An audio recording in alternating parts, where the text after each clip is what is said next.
these logs, I am using, these are Olylog fasteners. I got some 9-inch and some 10-inch.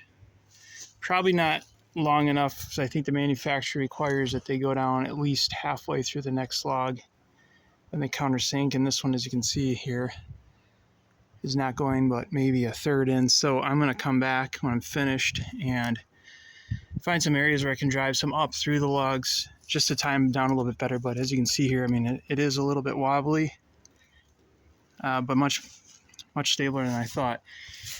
And to put these in, using the Flex 24-volt drill. This was I got last year for Christmas. This thing is a beast. Needed plenty of torque. Don't care to listen to hammer drills going. This one is a hammer drill, but it's just got enough torque and power to where I can run it for maybe an hour doing these, or not quite an hour, but 15 minutes to put in 20 or 30 of these bolts.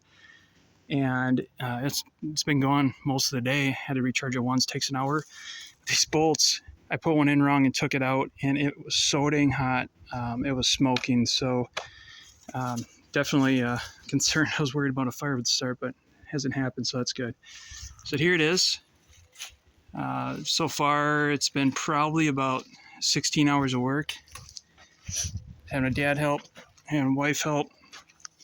But we're about as high up as we can go without needing ladders, or probably put the floor in next. We get a little bit higher here, but I really don't want to build any scaffolding, so I'll have to cut more lumber to do that. So that's it for this week.